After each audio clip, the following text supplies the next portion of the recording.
This is Manju. I'm an assistant professor in Beltech Multitech Dr. Rangarajan, Dr. Sakuntala Engineering College.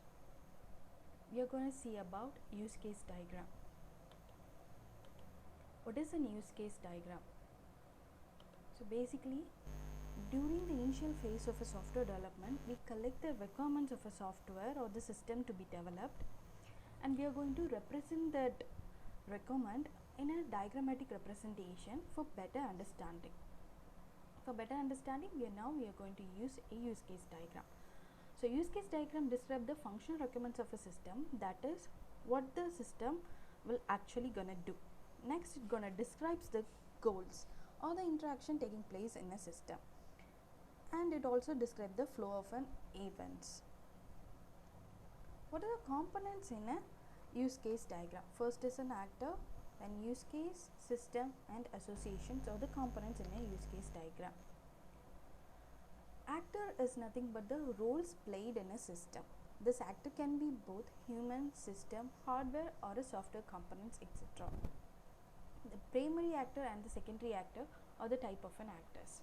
Primary actor is the one who is gonna help to achieve the goals in a system. Secondary actor is the one who is gonna help the primary actor to achieve the goal. Then use case. Use case describes the action or the activity played by an actor. We are going to represent it using a oval shape. Then system. System is nothing but the website, app or hardware or the software that we are developing.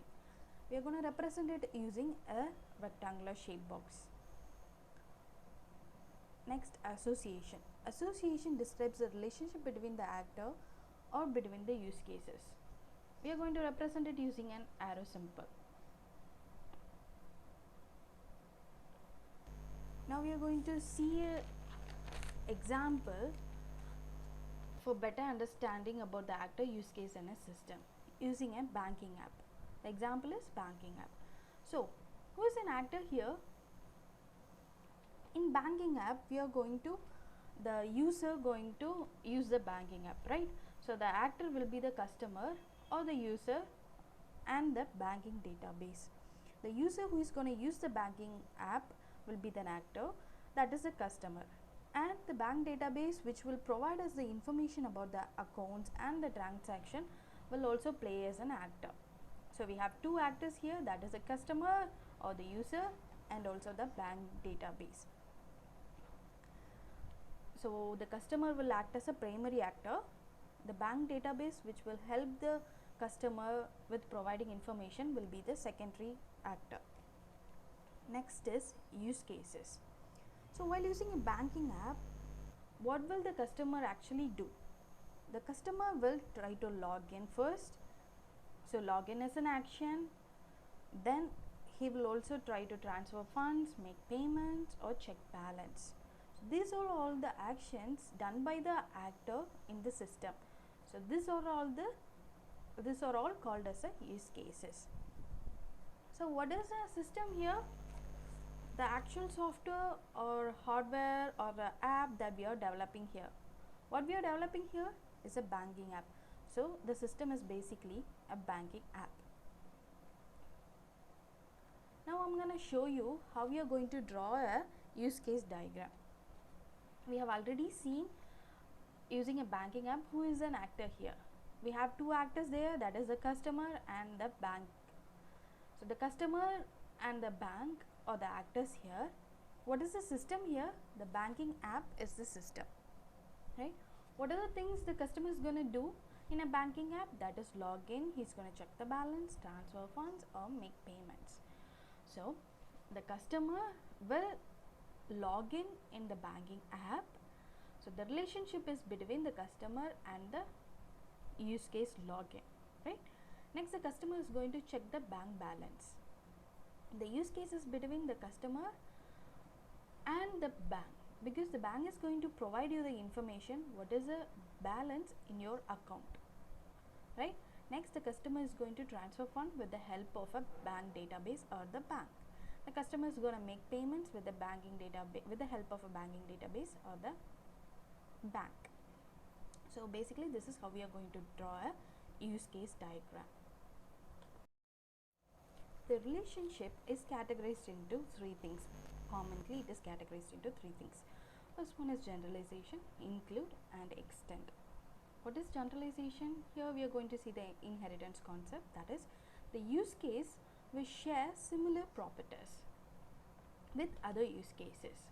Then it is called as generalization. Next one is include. Here it also shares similar use cases. The difference is whenever the base use case is executed, automatically the included use cases will also executed no matter what. Next one is extend. In extend, the base use case followed by the extended use case will only executed when certain conditions are triggered. We can see it with an example. For generalization, first we are going to see generalization. Generalization has inheritance concepts, right? The use cases share the similar properties of the derived classes, just like your parent and child class. In banking app, while making payments, will be given two choices, right? Pay from current or pay from savings. So basically, pay from current and pay from savings inherit the same properties from the make payments. Pay from current and pay from savings also have the unique properties, but it also inherits some properties from make payments. So this is a generalization. Since pay from current and pay from savings, so the child and make payments is a parent class. So in generalization, we are going to represent it using this kind of arrows, and it going to point out like this: parent class, this is child class. Okay. Then next we are going to see include classes. In banking app, while we try to log in, we are going to give some credentials like user ID and password. Whenever we are going to give some credentials, in the background it's gonna verify the password and the user ID is correct or not, right? So what I said in include, whenever the base class is executed, automatically the included use case will also executed, right? So whenever we are giving a login, then it will automatically verify the password whether it is correct or not. So it is an included class. We will represent it using the outward dashed line, and we'll also mark it as include here. Okay. So what is an extend? Whenever a base use case is executed, here login is the base use case, is executed, the extended use case will only executed when certain conditions are triggered. So what is a certain condition here? If and only if we enter the wrong password, then it will show an invalid login error message, right? So why the condition here is, if we enter any invalid password, then invalid login will be shown. So this is a best example for extend. So extend will be represented as an outward dashed arrow, and will mark it as an extend here. What is the basic difference is, while login base class is executed, obviously the verify password use case will automatically executed no matter what. It is an include. If login, when we are executing the login, if we enter the wrong password, that is a condition. Only if we enter the wrong password, then invalid login message will appear. That is the best example of extend. We can see in another example for include here.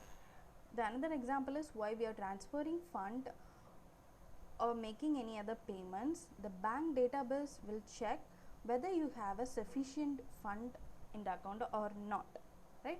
Whenever you are making a transfer or make payments, the bank will automatically check whether the account has sufficient fund or not. So it is a best example of include. We are going to represent it using the dash line, and we are going to include it. So basically the transfer funds and make payments will share the similar database, similar use case.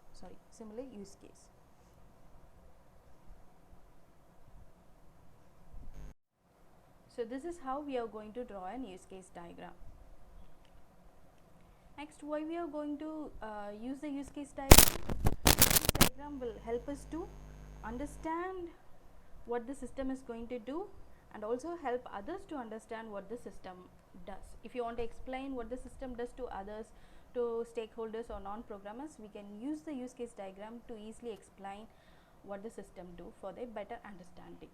Hope you all understand. Thank you.